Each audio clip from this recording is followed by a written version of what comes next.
Selamat datang di channel Haji Bulo. Jangan lupa tekan tombol like dan subscribe ya. Nah, hari kebangkitan tiba, dikumpullah kita dari Adam sampai kiamat. Berapa triliun manusia waktu itu, Pak? Di Pasipuluk, Pak. Satu tempat namanya Padang Mahsyar. Oh, diperiksa semua orang, Pak. Di Padang Mahsyar itu nanti diperiksa kita satu demi satu. Tapi sebelum diperiksa puasa, sebelum diperiksa sholat, sebelum diperiksa haji, sebelum diperiksa dan lain-lainnya, ini karena seleksi berkas. Berkasnya dulu diperiksa. Dan berkas-berkas yang akan ditanya di berkas-berkas itu ada 4. 4 yang akan ditanya. Sebelum kata Nabi bergeser kakinya Das'at untuk diperiksa semua-semuanya, ditanya dulu 4 hal. Apa itu? 1, catat memang maki, siapkan jawabannya. Ku kasih bocor soalnya ini subuh. Jangan ceritakan sama yang tidak datang. Jangan cerita, biar tuh tidak nak tahu dia. Ini kita mau saja ini yang datang ya. Ini pertanyaannya yang pertama, siapkan memang jawabannya. Ya. Pertama ditanya, masa mudamu kau gunakan untuk apa? PBB tentu tatan, sediakan maki jawabannya. Masa muda untuk apa? Ditanya semua. Dan jangan pikir malaikat bisa disogok. Dia mau kau dia bikin repo ini 1 miliar, ambil mungkin cepat mau selesaikan pertanyaan. Tidak bakal itu, Pak. Masa mudamu kau gunakan untuk apa? Begitu kita berbohong, langsung diputarkan pelenta. Nah kan ini lihat kau pelem ini. Waktu nu bonceng cewek nu pakai rem depanmu terus. Bawa diperiksa kasih Pak. Ini waktu nun malam minggu alasan bawa silver coin mau kau balik pegang sesuatu. Ada semua itu. Masa mudamu kau gunakan untuk apa? Das'at Latif maju. Masa mudamu kau gunakan untuk apa? Remaja masjid di Nurul Iman Bumi. Apa kau kerja di situ? Ramadan kasih bangun-bangun orang. Sahur. Subuh sebelumnya setelah siar sahur saya sholat tahajud sampai masuk waktu imsak makan. Siang apa kau kerja? Ya kita pergi potong padi. Supaya kalau libur potong padi ada dipakai bayar. Kau kenal cewek? Kenal tonji. Tapi senter-senter belah.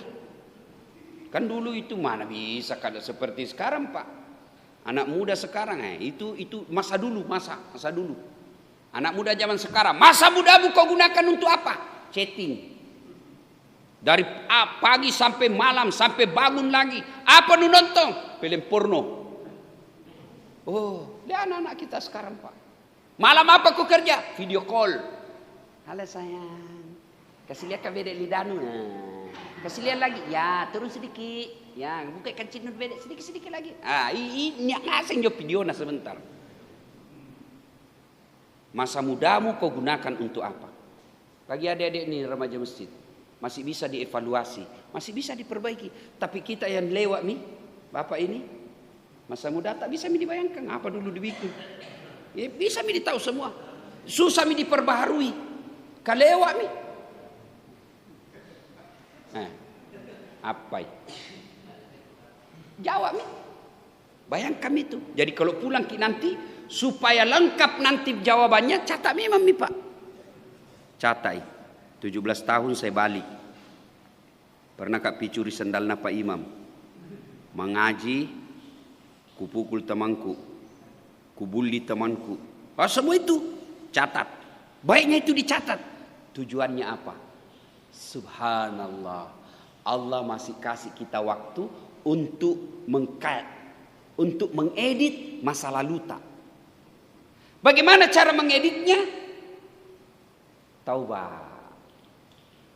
Sebelum ini diputus, sebelum ini film ditayangkan di akhirat, sebelum semuanya masa muda tak dulu itu yang salah-salah kita pertanggungjawabkan. Wala tai'asu mir rauhillah. Jangan kau putus asa kata Allah. Ada waktu untuk evaluasi, ada waktu untuk mengeditnya. Bagaimana cara editnya? Taubat. Taubat maki. Ya Allah, hilap kak dulu ya Allah. Pernah dulu ada cewekku ya Allah, hilap kak ya Allah, hilap saya. Sudah itu datangi itu orang minta maaf. Itu pentingnya tadi saya bilang catai. Apa aku lakukan? Sudah itu cari satu-satu yang pernah kita sakiti.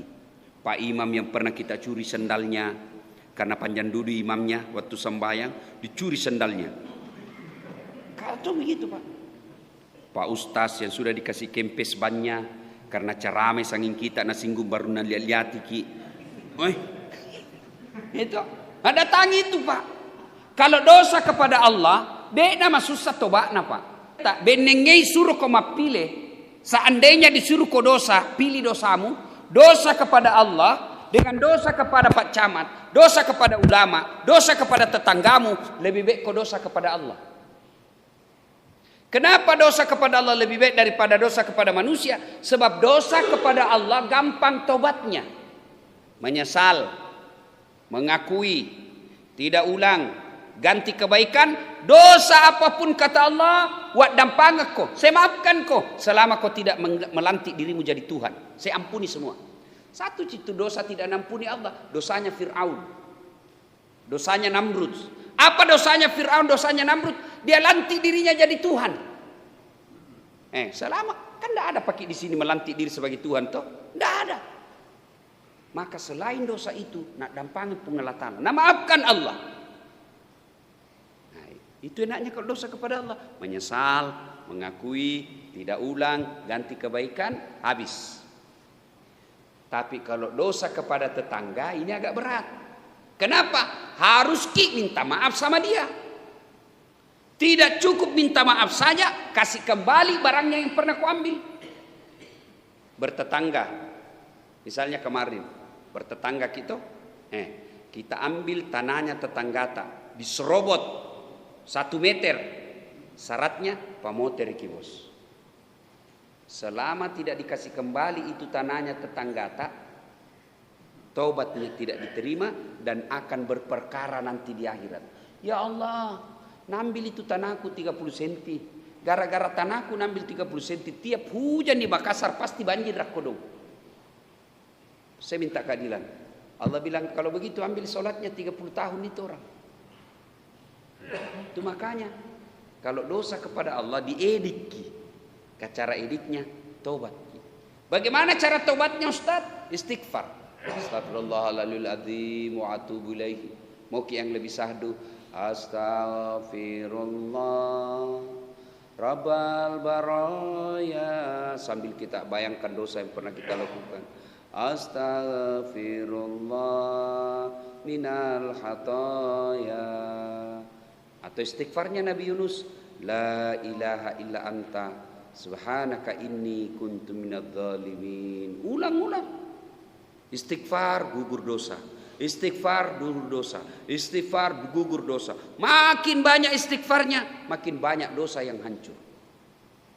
Maka bapak-bapak yang usia-usia senja mulai maki batu-batu, kabur-kabur mi penglihatan, susah maki duduk, kencing hampir 5 menit kuncil lagi, ndak enak mi semua dimakan, susah mi masuk, tanda surat mi itu, SMS mi itu dari Malakal Maut. Dia bilang siap-siap mau cikali. Siap mau dijemput. Maka caranya apa? Perbanyak istighfar, istighfar, istighfar. Dan hebatnya Tuhan tak, sebesar apapun dosa, lebih besar ampunan Allah. Nah, itu yang pertanyaan pertama. Masa mudamu kau gunakan untuk apa? Yang kedua, ditanya lagi sama malaikat, umurmu kau gunakan untuk apa? Masa muda lewat nih. Sekarang umur, jawab nih.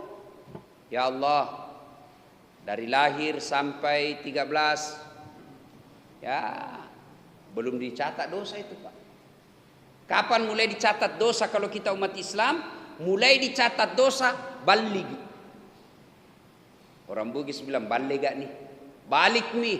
Mana ciri-cirinya balik kalau laki-laki? Biasanya berubah suara. Yang suaranya tadinya mirip-mirip suara perempuan, begitu dia mulai balik, mulai agak ngebas suaranya. Dan hebatnya itu Allah, tidak ada orang satupun di dunia yang sama suaranya. Kecuali dibikin-bikin. Kalau suara aslinya, lihat maki kalau menelpon ki hebatnya itu namanya suara dan telinga. Halo, biar tidak dilihat orangnya, ditahu. Oh, kita Ustaz. Coba, suara itu bisa merekam telinga, tak dia bisa bedakan. Bayangkan seandainya tidak bisa dibedakan, mana suara pembantu, mana suara istri. Subhanallah. Ya, nah, mulai balik suara kita mulai lain-lain. Kalau laki-laki tiba-tiba ada di sini muncul, namanya jakun. Orang Bugis bilang carido, bukan caridoi, nah. Goyang-goyang di sini. Nah bilang aku ingat sekali saya waktu aku kecil. Komita ko nasang anak dara nak ajak mo mailomu, amicu ko. Bagaimana orang mamicu nak kedo caridoe? Pasti turun. Ya kan? Nah, umur digunakan untuk apa? Apalagi tanda-tanda balik. Ini ada di remaja nih. Tanda-tanda balik. Mimpi basah. Nah, kalau mimpi basah, sudah balik itu. Kalau perempuan, haid. Nah, orang balik itu bukan bilang tadi 17 tahun. Ada orang cepat balik. Baru 9 tahun, sudah haid. Ada perempuan begitu sekarang. Karena pengaruh dari hormon. Suka film-film porno dia nonton, makanan juga ikut berpengaruh. Kalau zaman-zaman dulu barangkali anak muda balik usia 15 tahun, ada juga 16 tahun. Sekarang ada 9 tahun sudah mimpi basah. Ya? Nah, tuh. Nah, kemudian pertanyaan ketiga. Ini agak penting dibahas. Hartamu kau gunakan untuk apa? Kau belanjakan untuk apa? Bayangkan nih Pak.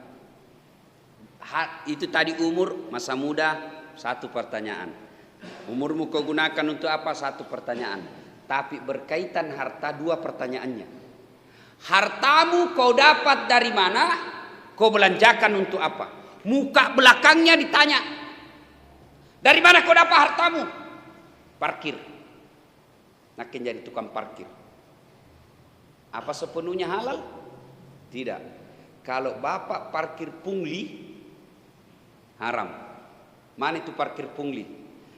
Di karcis 3.000. Tapi kita cuma minta sama orang 2.000. Ini namanya bersekongkol. Dia bilang jangan kau pakai parkir. Supaya saya tidak bayar 3.000, 2.000 mau. Nah, kau juga untung. Ini berkolaborasi namanya ini. Barang salah nak parkir. Kalau dia ini tukang parkir seperti ini, ya, ini yang namanya pungli, pungutan liar, haram. Kalau kira-kira masuk neraka 17 miliar nak curi, kipas-kipas sih Pak, 17 miliar. Kalau parkir 50.000 nak masuk neraka, tidak seimbang bos. Nah, hartamu kau gunakan untuk apa? Dari mana kau dapat? Harta kau dapat dari mana? PNS. Apakah sepenuhnya halal? Tidak. Belum tentu halal. Kalau dia menjadi PNS nyogo, selama dia terima gajinya itu, selama itu dia makan uang haram. Gajimu kau dapat dari mana? PNS. PNS apa kok? Polisi. Tapi masuk polisi nyogo, selama dia terima gajinya itu, selama itu dia makan uang haram. Jadi jangan heran, ada orang dilihat rumahnya mewah, bagus. Kenapa itu anaknya saking panrasu-rasu? Tidak ada dengar Pak. Tidak pernah dilihat anaknya masuk dalam masjid. Tidak pernah dilihat anaknya, tidak pernah dilihat mengaji. Tidak pernah dilihat anaknya pergi berjamaah. Uang haram terus namakan itu anak. Hartamu kau dapat dari mana? Anu saya kodong. Jual-jual bensin. Apa sepenuhnya halal? Belum tentu. Nah campur minyak tanah. Itu bensin murni. Ternyata nak campur minyak tanah. Ditanya kenapa kau tulis bensin murni? Kan namanya istriku murni.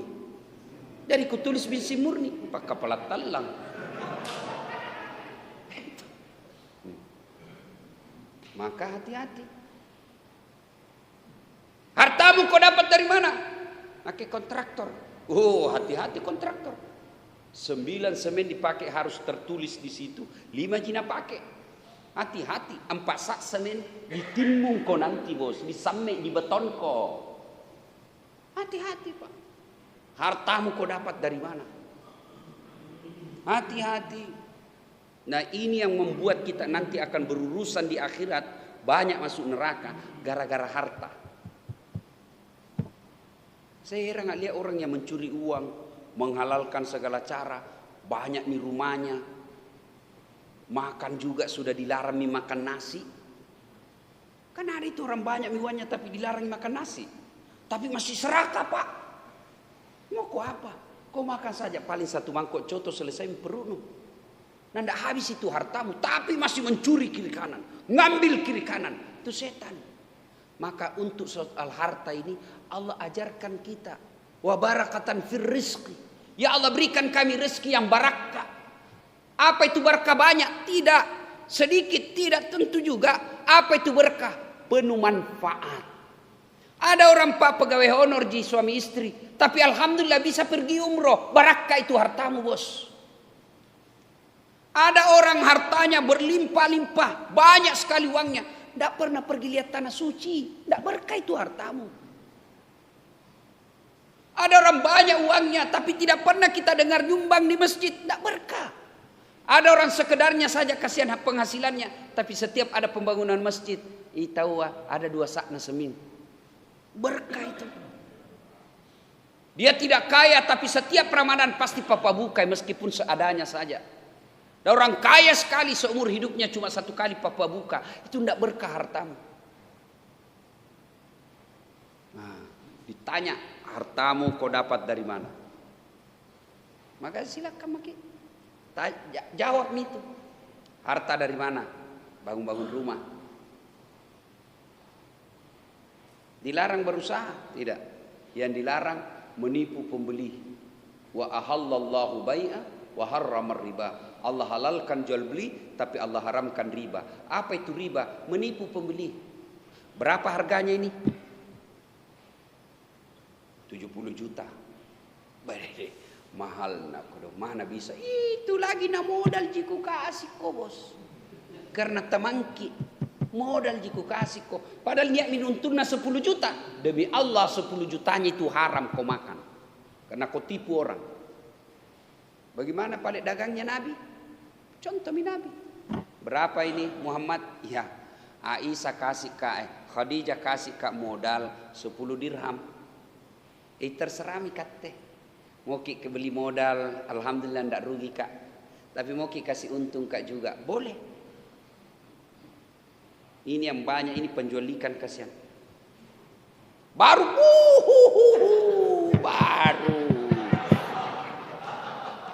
Baru untung nak kodon limbi ji, kau tipu lagi orang. Hati-hati. Maka berdagang itu, berniaga itu, berbisnis itu adalah pekerjaan yang paling berat buat kita. Itulah sebabnya kenapa para nabi dan rasul sebelum diangkat menjadi nabi dan rasul, sebelum dilantik menjadi nabi dan rasul, apa kerja-kerja mereka adalah pedagang. Kenapa? Karena ini penting, kejujurannya di situ yang perlu. Ya kasihan. Apa untung tidak seberapa, lalu kita tanggung di akhirat. Maka jangan heran, berpuluh-puluh tahun kita berdoa, kenapa tidak bisa diijabah doa ta? Salah satu sebabnya karena kita terlalu hobi makan uang haram, dan uang haram itu kita dapat dari cara yang memperolehnya tidak halal. Tidak.